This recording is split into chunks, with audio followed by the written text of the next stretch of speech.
And they were like, oh, well, you said they were cheap, so we figured you didn't want your money back anyway.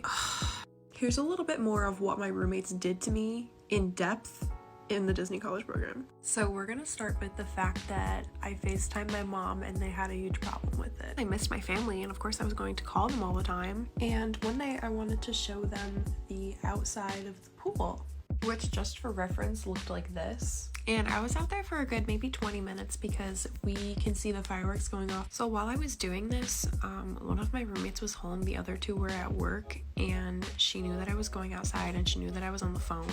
And I'm only knowing this because of what I read in their group chat.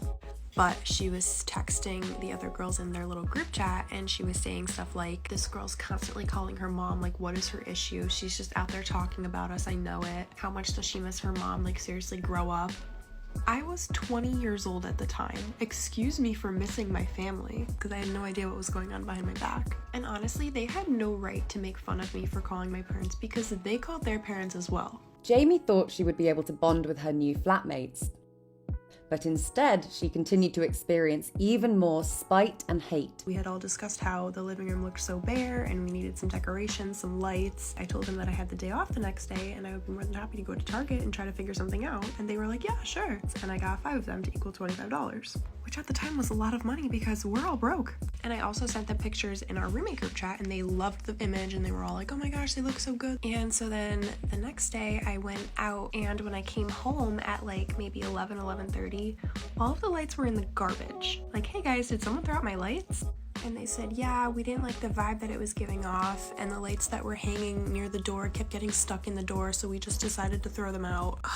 In my head, I'm like, seriously? And I said, you guys didn't have to throw them out because I saved the boxes, I can just go return them. And they were like, oh, well, you said they were cheap, so we figured you didn't want your money back anyway. And then come to find out in their little group chat, they texted right afterwards.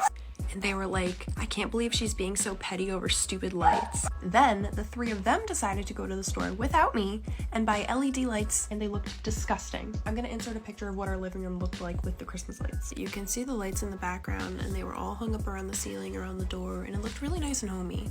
And then this is what I came home to with the LED lights in the kitchen. So just like little things like that just really started to piss me off. Jamie knew they were talking about her behind her back, and she was finally able to find the group chat they used.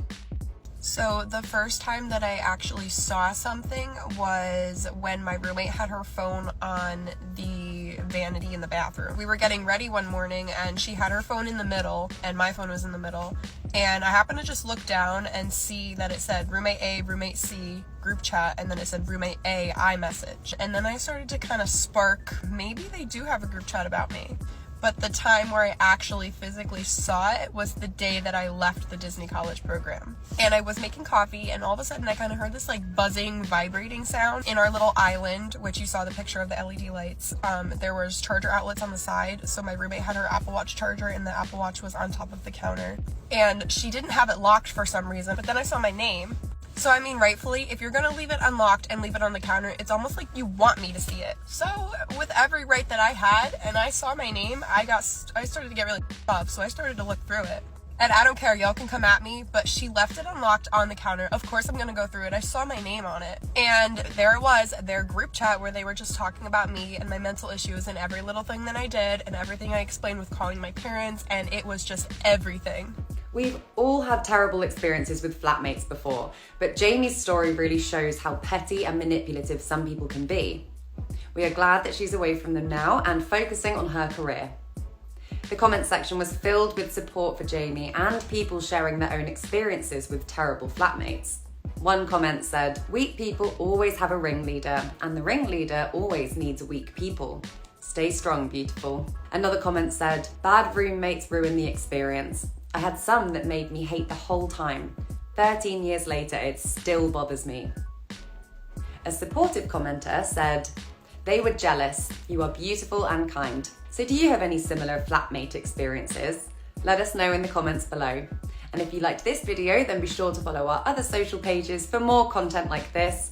And if you have any of your own videos that you'd like to share with us, be sure to send them in. As always, thank you for watching Happiest.